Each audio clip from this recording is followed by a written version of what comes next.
Good morning, hola, bonjour, ciao, konnichiwa, aloha from the United Nations newsroom. I'm Katie Dolinsky, and we have a breaking story due to a knowledge deficit resulting in cultural discrimination across the world. The exact definition of culture is the shared beliefs, values, and practices that guide a group's members and pattern ways of thinking and acting. We have compiled a short video to demonstrate the appropriate way to interact with other cultures. A patient is here today from Mumbai, India to discuss her treatment plan on depression.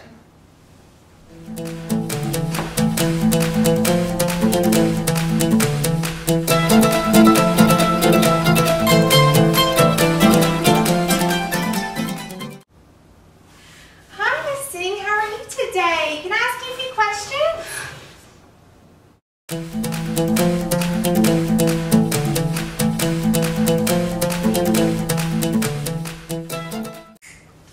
Oh, I'm sorry about that. Let me just scoot back a little bit.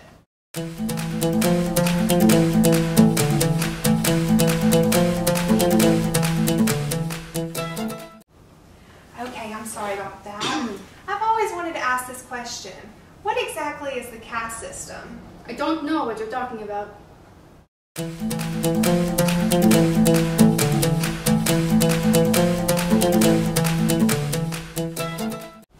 Okay, well, we don't have to talk about that. Let's just discuss your treatment plan instead. Okay. Another patient is here today from Jamaica to discuss her care options for schizophrenia. Hi, man. How are you?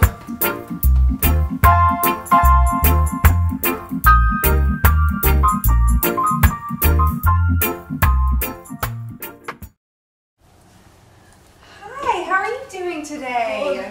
Good. Have you thought about any of the care options that we've talked about previously?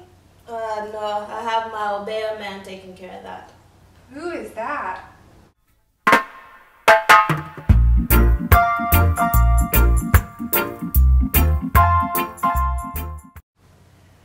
Okay, well, we also have some other medications that you can possibly take for your schizophrenia. Have you thought about ever taking something like that? No, that stuff is poison. I take my natural remedies.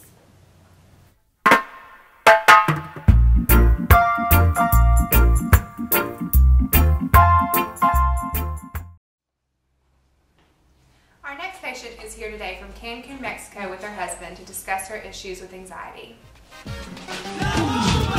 Hola, Senor Covington. How are y'all today?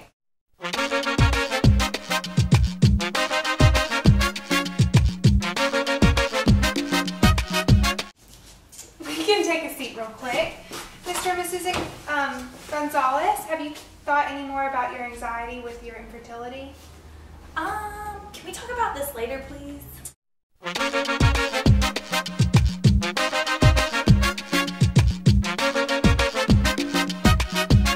Yes, we can. Have you decided about your anti-anxiety medicines, whether you want to take those or not? What do you think, mi amor? I think it'd be a good idea to start treatment.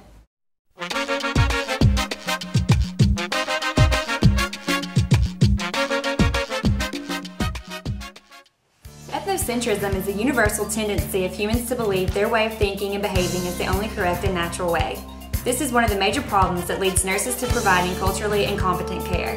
The best way to prevent ethnocentrism is to understand and accept other worlds' views. We're now going live to Colby in the streets of Beijing to learn more about this pressing issue.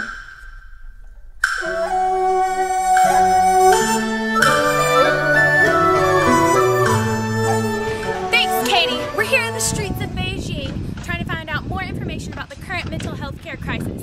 Now, experts agree that lack of knowledge is the root of our problem when it comes to delivering culturally incompetent care. We're here in Beijing to discover the three worldviews that can have a significant impact on mental health care. Excuse me, ma'am. Yes. Do you mind if I ask you a few questions about your views sure. concerning healthcare? Sure. Okay, first, can you tell me your name and where you're from? My name is Sarah, and I'm from Tuscaloosa, Alabama. Yeah, I'm studying abroad. Oh, that's great, here in Beijing. Yeah. Okay, well, can you share with me what you think is the cause of disease? Oh, yeah, totally. I think it's probably germs. Here. Yeah, germs. Don't want to get hit though. If you don't wash your hands, you know, cause disease. So there's a distinct cause and effect for disease. Yeah, distinct for Okay, sure. I got you. Also, could you just tell me if you were gonna pick out your healthcare provider, what would you want their priority to be? Probably my rights for sure. Patient rights is really important to me. Yeah. Interesting. And lastly, just one more question I would like to ask you. Okay. What would you value most in your healthcare experience? Honesty, for sure. Honesty. I would want my doctor to tell me everything that's going on, and also to keep my patient rights as a priority. That's exactly what I would want. Thanks, Ms. Day. Thank you. Bye. Have a great day. Great. So, we've already established what a Western view of healthcare looks like. Next, we're on the hunt for someone who holds an Eastern view of healthcare. Should be easy. We're in Beijing. We'll just look for a native. Oh, I think I see one over here, exercising. Excuse me, ma'am. Ma'am, do you mind if I ask you a few questions about your views on healthcare? Great. Okay, first, can we just start off, will you tell me where you're from? Misao, from here. And your name's Misao? Misao. Okay, great.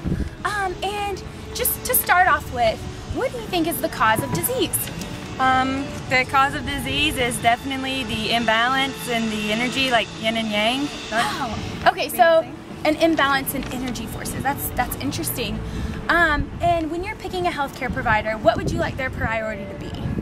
Definitely having positive relationships, like building on positive relationships and stuff with other people. Great. And lastly, what do you value most in your healthcare experience? Compassion and sympathy. Like if I were to receive bad news, they would keep that in mind and be very sympathetic towards me and just very kind and gentle. Well, thank you so much. Have a great day. Too.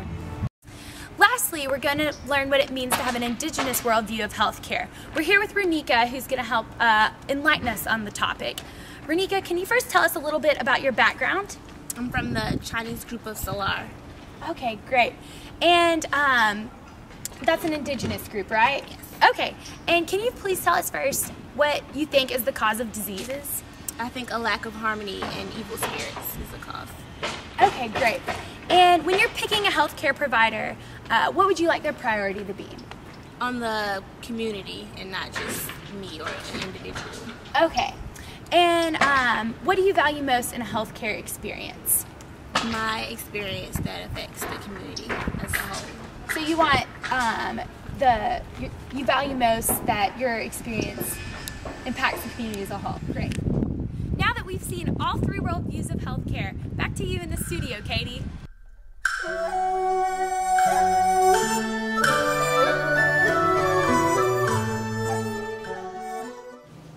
Cultures differ in not only their views regarding mental illness, but also the types of behavior categorized as mental illness. Culture-bound syndromes are sets of signs and symptoms unique to a specific culture. For example, in Southeast Asian cultures, running amok is characterized by running around engaging in furious and violent behavior.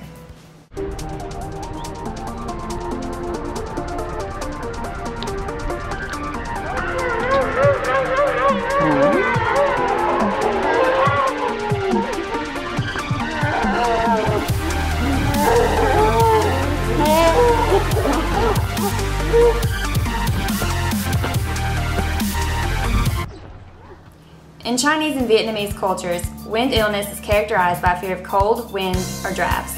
This is because the cultures believe that yin-yang and hot-cold elements should be balanced in the body.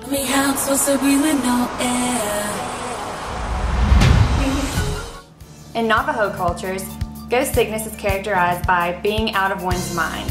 The individual will suffer from dyspnea, weakness, and bad dreams thought to be caused by an evil spirit.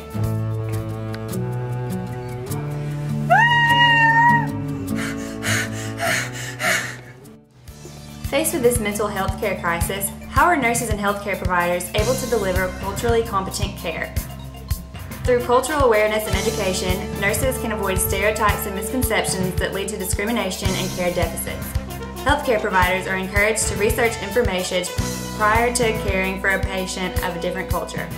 This pocket guide is a tool nurses can reference to gain knowledge about the implications a particular culture can have on mental health care.